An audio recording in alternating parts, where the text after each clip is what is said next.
আমার স্বামীর দ্বিতীয় স্ত্রী আমি। একটা দুর্ঘটনার কবলে পড়ে আমার স্বামী আমাকে বিয়ে করে। আমার স্বামী একজন বড় ব্যবসায়ী। ব্যবসায়ের কাজেই গিয়েছিল আমাদের গ্রামে। আমার ছোটোখাটো পরিবার। আমার বাবা একজন মসজিদের ইমাম। মা মারা যায় ছোটবেলায়। এরপর আর বাবা আমার দিকে তাকিয়ে বিয়ে করেনি। আমি পড়াশোনায় ভালো ছিলাম। নিজের পুরোটা সময় পড়ায় মন দেওয়ার চেষ্টা করতাম। আমার জীবনটাও বেশ রঙিন কাটছিল। টাকা ছিল না, তবে সুখের কমতি ছিল না, শান্তির কমতি ছিল না।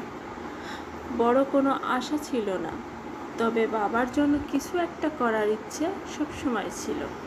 আমার স্বামীর নাম আরাফ চৌধুরী, বয়স 43 বছর। তিনি যখন আমাদের গ্রামে আসেন তখন আমার বয়স ছিল 17 বছর। আমাদের গ্রামে বিশাল বড় বাংলো ওনার। উনি যতবার এই গ্রামে আসতেন আমার বাবা খাবার দিয়ে আসতেন। এতে অবশ্য তিনি আমার বাবাকে টাকা দিতেন। যে কয়বার উনি গ্রামে এসেছেন সে কয়বার আমি ওনাকে কখনো মুখোমুখি দেখিনি।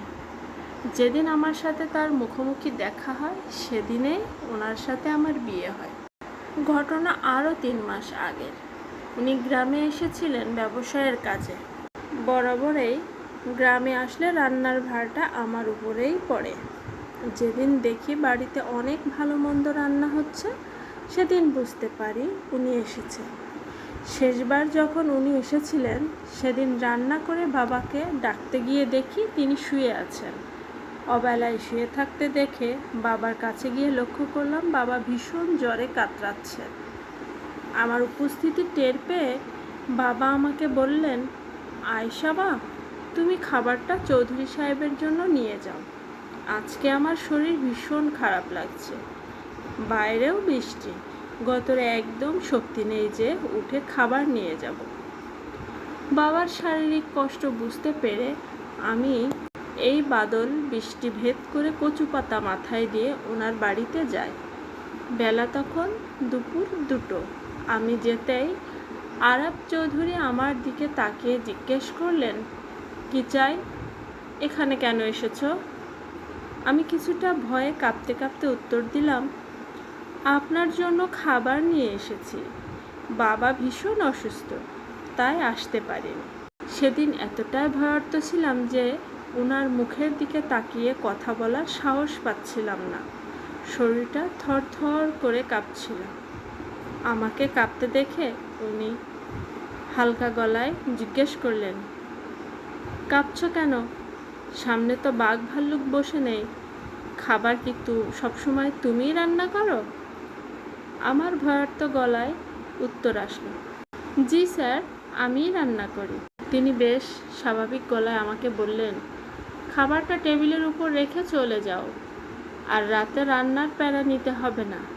রাতে আমি খাবো না। জি স্যার। আমি খাবারটা রেখে বাড়ি থেকে বের হলাম। কথোপকথনের সময় একটাবারও আমার ওনার চোখের দিকে তাকানোর সাহস হলো না। এমনকি দেখতে কেমন সেটাও আমি বলতে পারবো না। আমি বাড়ির গেটের সামনে আসতেই চারপাশ অন্ধকারে মেঘের গর্জন দিয়ে ছেয়ে যাচ্ছিল। ভয়ে আমি জড়সড় হয়ে গেটের কোণে দাঁড়িয়ে আছি। আকাশের দিকে তাকিয়ে লক্ষ্য করলাম চারপাশে মেঘরা খেলা করছে। যখনই বাড়ি যাবার জন্য পা বাড়ালাম তখনই বৃষ্টির ঢল আকাশ থেকে নামতে শুরু করলো। আমি তাড়াহুড়ো করে গেট থেকে বের হয়ে রাস্তায় আসলাম। পুরো শরীর বৃষ্টির পানিতে ভিজে গেছে। আমি বের হতেই পাড়ার মহসিনের সাথে আমার দেখা। মহসিন এ পাড়ার সবচেয়ে ইতর লোক। বাবার কাছে থেকে কয়েকটা টাকা ধার পায় সে ধারের টাকা বাবার পরিশোধ করতে বিলম্ব হচ্ছে বলে আমাকে বিয়ে করার প্রস্তাব দেয় বাবাকে। বাবা অবশ্য এতে একদম নারাজ, কারণ একজন বাবা তো জেনে শুনে একটা লম্পটের সাথে নিজের মেয়েকে তুলে দিতে পারে না। তাই সবসময় সুযোগ খুঁজে আমার ক্ষতি করার। আমাকে ভেজা অবস্থায় দেখে তার লালসার চোখ আমার উপরে পড়ল। আমার হাতটা ধরে নোংরা ভাষায় বলতে লাগলো, কি রে, আমারে বিয়ে করতে পারিস না, অথচ ভেজা শরীর নিয়ে বুইড়া বেটার সাথে শুইতে আসিস? চরিত্রহীন মেয়ে, খালি বাড়ি থেকে এমনি বের হইছস? বুঝি না কি করে আইসস। তোরে আজকে হয় আমার সাথে বিয়ে দিবে, না হয় তোর নামে কলঙ্ক রটাবো। মহসিন এই কথাগুলো বলেই আমাকে টানতে টানতে বাড়ির দিকে নিয়ে যাচ্ছে, আর লোক জড়ো করছিল। সব লোক সমাগম আমার বাড়ির সামনে। সবার হৈহুল্লোড়ে বাবা জ্বর শরীর নিয়ে বের হলো। মহসিন বাবাকে দেখেই বলে উঠল, মাইয়া বিয়ে দিতে সমস্যা, ভাড়া খাটাইতে সমস্যা নাই, তাই না?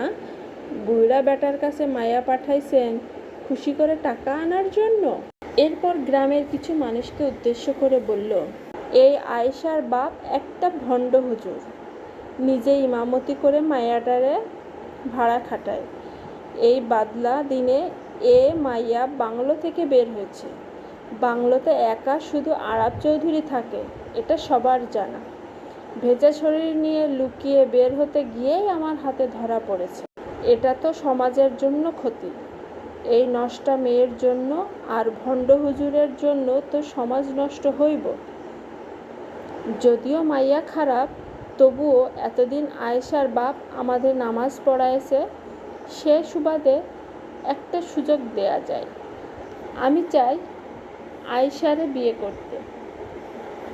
এত দুর্নাম জেনেও বিয়ে করতে চাই, কারণ মাইয়ার মা নাই। অসহায় মাইয়া বিয়া করলে সোয়াব আছে, আর বিয়ের পর ঠিকমতো টাইট দিলে চরিত্রও ঠিক হয়ে যাইব। এখন আপনারা যা সিদ্ধান্ত নেন। গ্রামবাসী সবাই মহসিনের কথায় তাল মিলিয়ে বাবাকে সিসি করতে লাগলো। বাবার চোখ বেয়ে কান্না ঝরছে। ছোট একটা বিষয় এত বড় হয়ে যাবে কে জানতো।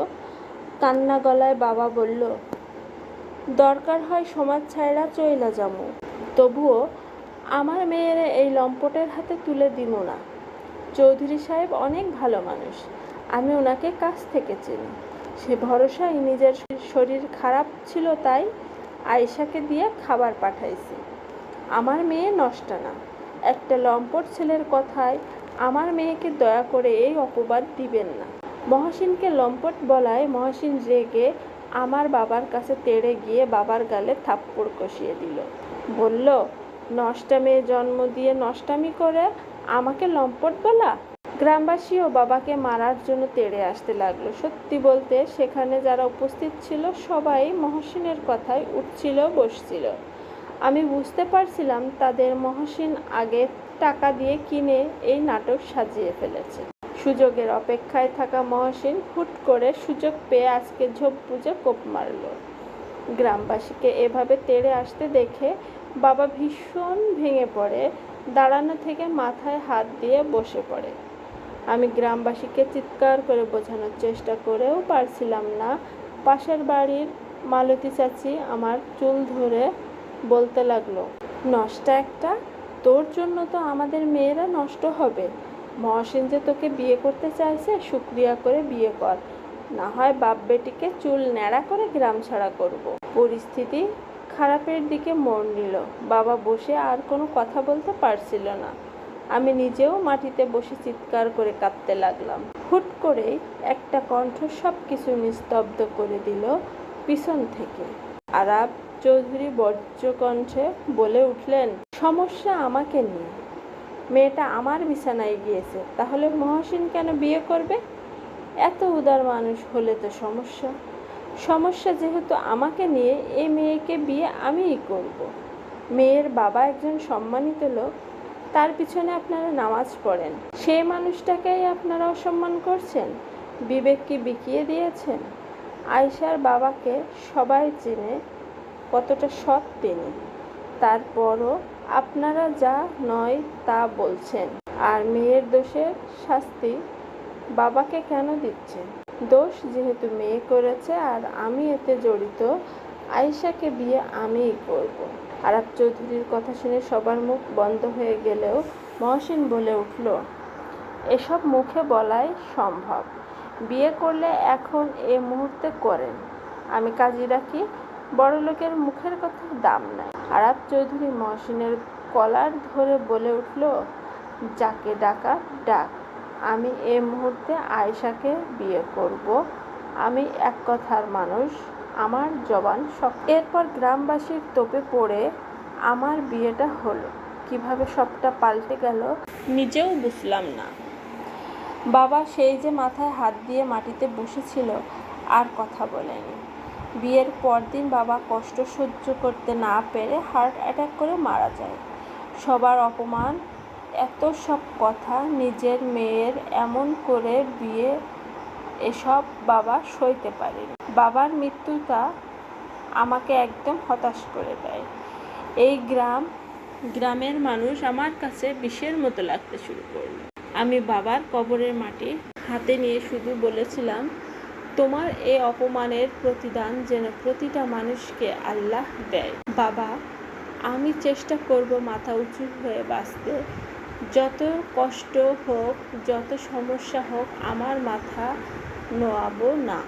সবসময় নিজের আত্মসম্মান বজায় রেখে উঁচু থাকব। বাবাকে কবর দেওয়ার পরদিন আমি ঢাকায় চলে আসি।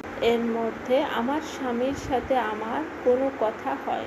ঢাকায় আসার পর জানতে পারি আমি তার দ্বিতীয় স্ত্রী। আর সেখান থেকে আমার জীবনের গল্প নতুন মোড় নিল। পরের পর্বের জন্য অবশ্যই চ্যানেলটি সাবস্ক্রাইব করতে ভুলবেন না। ধন্যবাদ সবাইকে।